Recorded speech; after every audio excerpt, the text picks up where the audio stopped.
রাজধানীর মতিঝিল শাপলা চত্বরে হেফাজতে ইসলামের সমাবেশ ঘিরে হত্যাকাণ্ডের মানবতাবিরোধী অপরাধের মামলায় সাবেক মন্ত্রী ডাক্তার দীপু মনি এবং সাংবাদিক মোজাম্মেল বাবু ও ফারজানা রূপাকে গ্রেপ্তার দেখিয়ে কারাগারে পাঠিয়েছেন আন্তর্জাতিক অপরাধ ট্রাইব্যুনাল ১ আর ট্রাইব্যুনাল ২ সাবেক মন্ত্রী ও জাসদ সভাপতি হাসানুল হক ইনুর বিরুদ্ধে জুলাই হত্যাযজ্ঞের মামলার রায়ের জন্য অপেক্ষমাণ রেখেছেন।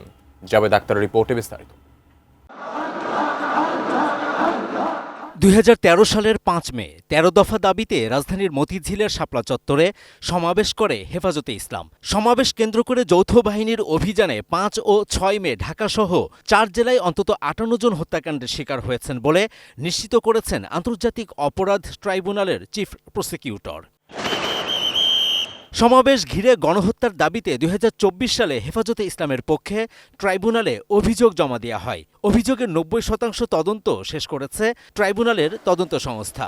প্রসিকিউশনের আবেদনের পরিপ্রেক্ষিতে বৃহস্পতিবার এই মামলার আসামি হিসেবে আন্তর্জাতিক অপরাধ ট্রাইব্যুনালে হাজির করা হয় সাবেক মন্ত্রী ডাক্তার দীপু মনি, ৭১ মিডিয়া লিমিটেডের সাবেক ব্যবস্থাপনা পরিচালক মোজাম্মেল হক বাবু ও ৭১ টেলিভিশনের সাবেক প্রধান প্রতিবেদক ফারজানা রূপাকে। আমি বুঝি নির্মাণের শিল্প, সালাম স্টিল বোঝে ডিউরেবিলিটি। সালাম still, most durable still.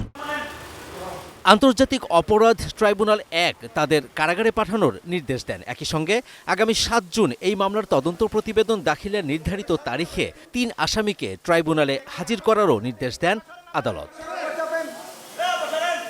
Chief প্রসিকিউটরের অভিযোগ, শাপলা চত্বর হত্যাকাণ্ডের পর ৭১ টিভির তখনকার প্রধান প্রতিবেদক ফারজানা রূপা সমীকরণ অনুষ্ঠানের মাধ্যমে হত্যাকাণ্ডের প্রকৃত তথ্য আড়াল করেন।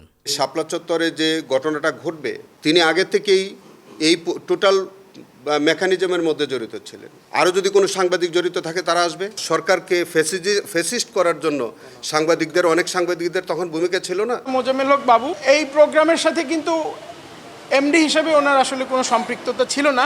অন্যদিকে জুলাই গণ অভ্যুত্থানের সময় কুষ্টিয়ায় ৬ জনকে হত্যার ঘটনায় বৃহস্পতিবার সাবেক মন্ত্রী ও জাতীয় সমাজতান্ত্রিক দল জাসদ সভাপতি হাসানুল হক ইনুর বিরুদ্ধে মানবতাবিরোধী অপরাধের মামলার যুক্তিতর্ক উপস্থাপন শেষ হয়।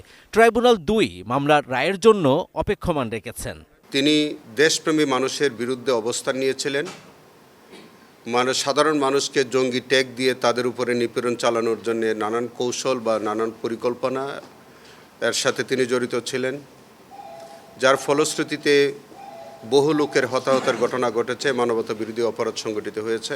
রাষ্ট্রপক্ষ ইনুর বিরুদ্ধে আনা অভিযোগ প্রমাণিত হয়েছে দাবি করে আদালতে তার সর্বোচ্চ শাস্তি মৃত্যুদণ্ড চেয়েছে। তবে অভিযোগ প্রমাণিত হয়নি দাবি করে ইনুর খালাস চেয়েছেন তার আইনজীবী। প্রসিকিউশন যে ৮টি অভিযোগ তার বিরুদ্ধে দাখিল করেছে, এই অভিযোগ প্রমাণে প্রসিকিউশন সম্পূর্ণরূপে ব্যর্থ হয়েছে। Javed Akhtar, ATN news, Dhaka.